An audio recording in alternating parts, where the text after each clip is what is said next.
Wow, it must be tough being a snail, given that they can only move about 3 inches per minute. But what happens if you combine a snail with traditional, fast-paced arcade action twin-stick shooters? The result is Clid the Snail, the brainchild of Weird Beluga, an indie studio founded by 5 college friends. What began as a concept during a game jam evolved into this full-fledged, hectic, gunslinging experience. Clid the Snail is set in a futuristic world void of humans, where animals sit at the top of the technological spectrum. Players take control of Clid, a troublesome, no-bullshit bipedal snail who was recently exiled from his native kingdom. Followed by his trusty firefly friend Baloo, Clid sets off to navigate a world infected by the slug plague, but eventually comes across a group of outcasts similar to himself. The story follows Clid and his outcast group known as Alastor as they cleanse the world of this plague. Other members consist of a bat, hedgehog, turtle, frog, and their leader, a chameleon. Through this journey, you venture into different kingdoms to help bunnies, beetles, and fish, leading you down the rabbit hole of twists and secrets surrounding the world and Alastor.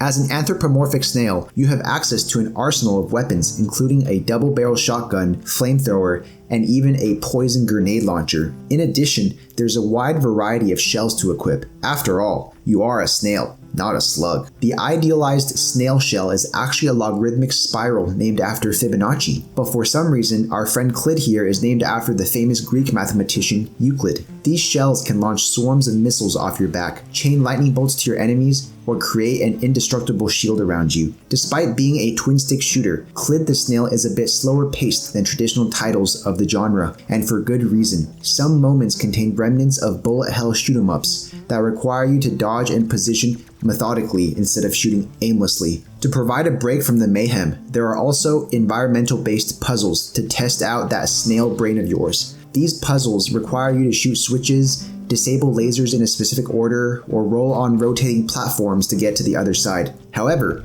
some puzzles require a little too much precision and timing, as failure to do so will result in your swift death. World building is found in every new area you explore, where remnants of human civilization such as plastic soda straws, old baseballs, and cell phones can be found. Music and sound design are immersive, with each of your guns sounding distinct and dynamic. Further, the main menu allows you to load up a cassette tape that plays soundtracks from the game.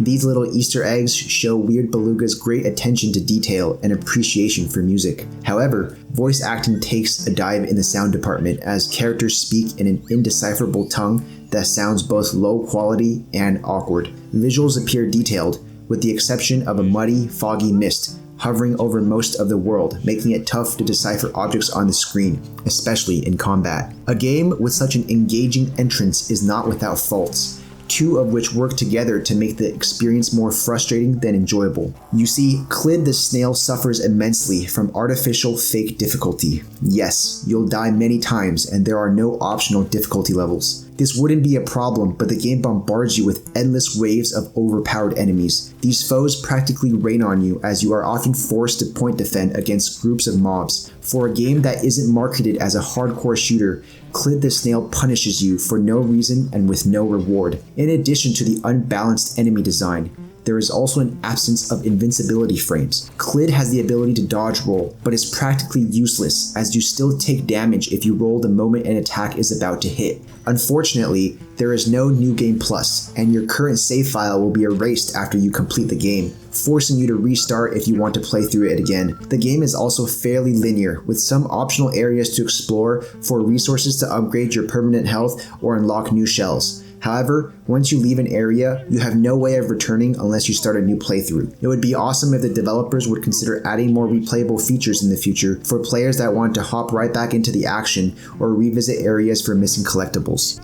Snails may be soft and slimy, but Clid is one tough-ass mollusk. With an engaging narrative brimming with unexpected twists, Clid the Snail successfully manages to deliver a mayhem-filled adventure and to tell a story where you can clearly see the character development and motivation. Unfortunately, the core gameplay mechanic contains questionable design choices with its unnatural difficulty curve and lack of iframes, making the game more frustrating than fun. Perhaps Clid could take some advice from Pythagoras or Euler in his next adventure. Until then, I still have some calculus homework I need to finish. Noisy Pixel is giving Clid the Snail a 7.5 out of 10. Thanks for watching. Please read the full review at noisypixel.net. Noisy Pixel is run by a group of gamers who work hard to deliver news, reviews, previews, and more. Please subscribe to keep up with all of our future content.